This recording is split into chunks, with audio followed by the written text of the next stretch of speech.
Assalamualaikum warahmatullahi wabarakatuh. Halo semuanya, perkenalkan saya Muhammad Abdul Aziz, mahasiswa Ilmu Politik Universitas Andalas dengan NIM 2510832029. Pada kesempatan kali ini saya akan menganalisis dua video komunikasi politik yang dengan menggunakan teori Rich. Yang mana teori Rich sendiri terdiri dari respect, empathy, audible, clarity, dan humble. Teori ini digunakan untuk melihat bagaimana efektivitas komunikasi seorang pembicara dalam menyampaikan pesan kepada audiensnya. Nah, untuk video pertama yang akan saya analisis adalah video debat publik kedua calon gubernur dan wakil gubernur Sumatera Barat yang disiarkan oleh TV One. Sedangkan video kedua adalah video yang berisi pidato dari visi misi Anies Baswedan pada debat Capres pertama. Pada video pertama, yaitu debat calon gubernur Sumatera Barat, komunikasi yang muncul cenderung bersifat kompetitif, yang mana karena masing-masing kandidat berusaha untuk mempertahankan citranya sekaligus meyakinkan masyarakat terhadap program yang mereka tawarkan. Nah, jika dianalisis dengan menggunakan teori Rich, unsur respect terlihat dari bagaimana kandidat tetap menggunakan bahasa yang formal dan menjaga jika berbicara meskipun sedang berada dalam situasi ketegangan politik.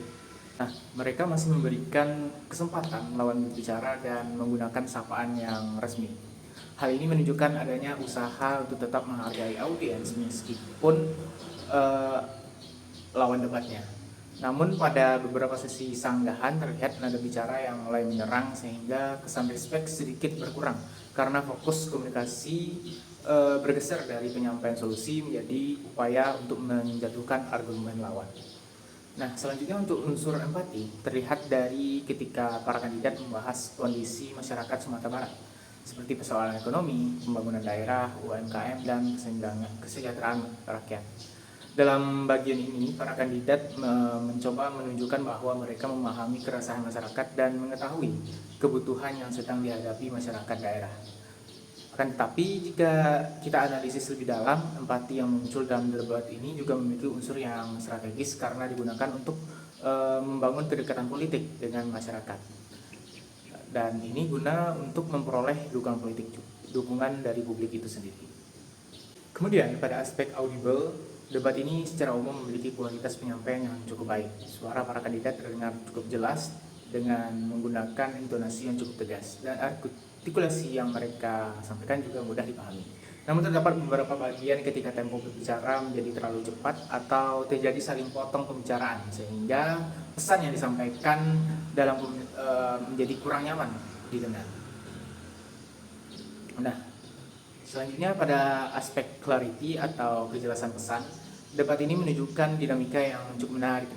Ada beberapa bagian ketika kandidat menjelaskan program secara spesifik dan runtut sehingga pesan yang disampaikan mudah dipahami oleh audiens. Namun akan tetapi ada juga bagian ketika pembicara terlalu panjang menjelaskan sesuatu dan lebih fokus menyerang lawan dibandingkan memberikan solusi yang lebih konkret. Selanjutnya untuk unsur humble atau rendah hati terlihat ketika mungkin tidak terlalu dominan dalam video ini. Hal tersebut wajar karena debat politik pada dasarnya mendorong kandidat untuk menunjukkan keunggulan dan membangun dominasi opininya. Namun tetap ada beberapa momen ketika kandidat mengakui tantangan daerah, menghargai masyarakat, dan serta tidak membalas kritik lawan secara emosional. Sikap seperti ini menunjukkan adanya usaha untuk terlihat dekat dan tidak arogan di hadapan publik. Nah, berbeda dengan video pertama, video kedua yang berisi pidato visi misi Anies Baswedan memiliki gaya komunikasi yang lebih terstruktur dan persuasif. Dalam pidato ini terlihat bahwa fokus utama komunikasi bukan pada menyerang lawan, melainkan membangun citra kepemimpinan dan kedekatan emosional dengan masyarakat. Jika kita analisis sendiri menggunakan teori Rich, yang pertama itu ada unsur respect. Anies menggunakan bahasa yang formal, tenang, dan tertata. Cara penyampaiannya juga tidak terkesan memerintah audiens, tapi lebih seperti mengajak masyarakat berpikir bersama mengenai kondisi bangsa. Hal ini membuat audiens merasa dihargai secara intelektual karena pembicaraan tidak merendahkan kemampuan berpikir masyarakat. Lalu pada unsur empati, pidato ini terlihat cukup kuat, di mana Anies beberapa kali membahas ketidakadilan, keresahan masyarakat, dan yang tidak berpihak secara adil, dan harapan rakyat terhadap perubahan. Nah, secara komunikasi ia menggunakan pendekatan emosional dengan membangun rasa senasib bersama masyarakat. Lalu selanjutnya pada aspek audible, pidato Anies Baswedan juga sangat baik karena memiliki artikulasi yang jelas, tempo bicara yang stabil serta penekanan kata yang teratur. Ia menggunakan jeda bicara secara efektif sehingga audiens dapat mengikuti isi pidato dengan nyaman. Nah, teknik ini membuat pesan terasa lebih kuat dan berwibawa karena audiens tidak hanya mendengar kata-kata tapi juga merasakan emosi yang dibangun melalui ritme bicara itu.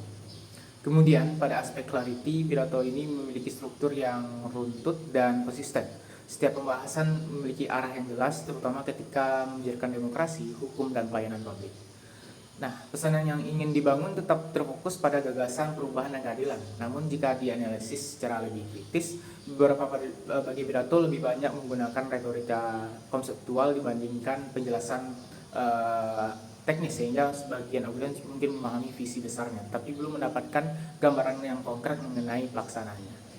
Nah, terakhir untuk unsur humble terlihat cukup kuat dalam pidato ini, di mana Anies Baswedan menyampaikan titik dengan nada yang tenang dan tidak agresif. Ia juga tidak menunjukkan sikap superior secara langsung, melainkan membangun citra melalui kualitas retorika dan penguasaan bahasa dan sikap. Dan tentu sikap tersebut membuat komunikasi terasa lebih dekat dan tidak arogan sehingga mampu membangun kepercayaan audiens.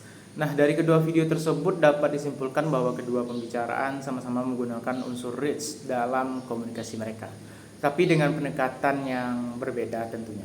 Debat calon gubernur Sumatera Barat lebih menunjukkan komunikasi kompetitif dan defensif karena fokus utamanya adalah mempertahankan citra dan memenangkan opini publik.